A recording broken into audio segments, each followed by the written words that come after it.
you will recall Senator Sanders, in the first hour of the program, mentioned how horrified he was that the House of Representatives split the Farm Bill in half so that they could pass basically the welfare stuff for the big ag on the one hand, my phrase, not his, and ignore the food stamps for average working people. So when this happened in the House of Representatives, a group of Democrats tried to stand up and get their objection to that on the record so that weeks, months, years, decades, centuries in the future, people could look back on this moment in time and know where the Democrats stood and why. Now, the problem is if you say, I would like permission to revise and extend my remarks, which is a fancy way of saying I want to put something on the record, I want it to be written down in the congressional record where it's part of the permanent written record of the Congress. I'd like to extend and revise my remarks. If somebody says I object, then unless you can overcome that objection or a vote is held to overcome the objection, basically it gets struck from the record. And of course, the Republicans control the House, so if a Republican is objecting, there's not going to be a vote held to overrule or override that objection. And so just listen to this. This starts out with Congressman Jim McGovern, who is the Democratic representative from Massachusetts. He's given, I believe it's a 15-minute period to speak.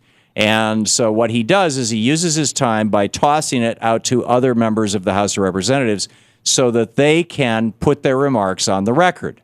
And so you'll hear him refer it to one person and then refer it to another person and then refer it to another person.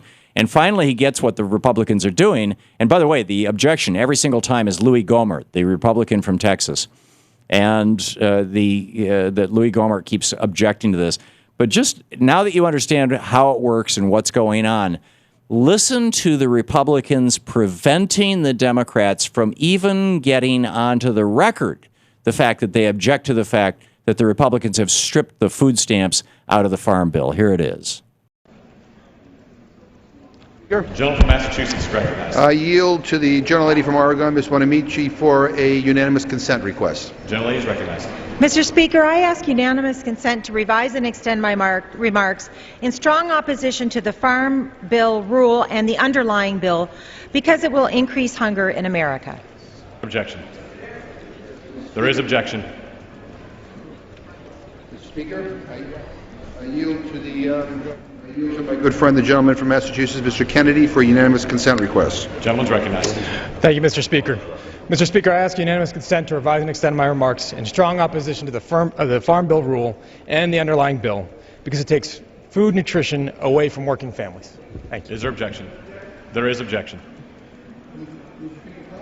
The gentleman from Massachusetts will state as a point of parliamentary inquiry. Am I understanding the gentleman's objection correctly, that what he is doing is not even giving members on our side the courtesy of inserting their statement in the record?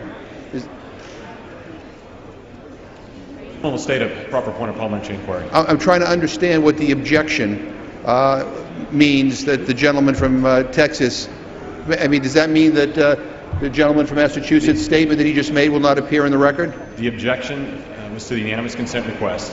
The gentleman has not stated a point of parliamentary inquiry. Mr. Speaker, at this point I'd like to yield to the gentlelady from New York, my good friend Ms. Lowy, for a unanimous consent request. The gentlelady from New York is recognized. Mr. Speaker, I ask unanimous consent to revise and extend my remarks in strong opposition to the Farm Bill rule and the underlying bill because it hurts the working poor and takes food and nutrition from hardworking families. It goes on like this for there's 8 or 9 minutes of it over at rawstory.com. You can watch it. It's a clip from C-SPAN. And I don't know how long the actual thing went on because I saw the web version of it. I didn't watch it in real time on C-SPAN. But this is how callous these Republicans are and how much they want to cover their tracks. I mean, you would think that they would at least have the courage to do what Charles Koch did. You may disagree with Charles Koch that, hey, isn't it a wonderful thing if you make over $34,000, you're in the top 1% of the world. You should be happy you're so much better off than Bangladesh. I mean, Charles Koch is spending a couple $100,000 of his own money to put that ad on TV. He goes and he does an interview with the Kansas City newspaper and says, yeah, there shouldn't be a minimum wage. And no, there should be no impediment to employer hiring anybody from anywhere in the world and paying them whatever they damn well please. These are my characterizations of his remarks, not verbatim of his remarks, but you can read his remarks. It's no secret. I mean, essentially, this is what he's saying. He has the courage of his convictions. He's willing to say it on the record. But Louis Gohmert and the Republicans in the House of Representatives are cowards. When the Democrats stand up and say, oh, yeah, okay, you're going to split off the food stamp part so we don't get to vote on that. In other words, it doesn't get funded. Instead, we're just going to vote on and fund the part that helps out Monsanto. That's cowardly. It's going to lead to hunger in America, as Congressman Kennedy said. It's going to hurt working families, as the Congresswoman from Oregon said. And Louis Gohmert stands up and goes, I object. And so it gets stricken from the record.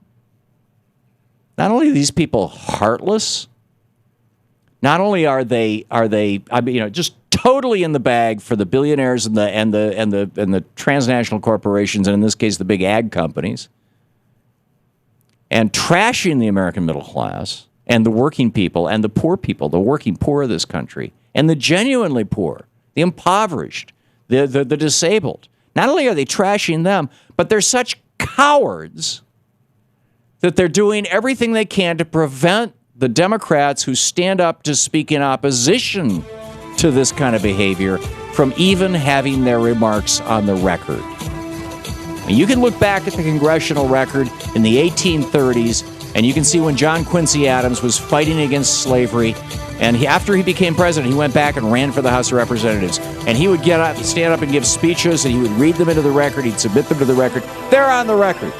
You can look back 150 years and see what they said. But this won't be on the record. You're listening to the Thom Hartmann Program. Call 866-987-THOM. Louis Gohmert and the Republican cowards are preventing the Democratic objections from even being on the record.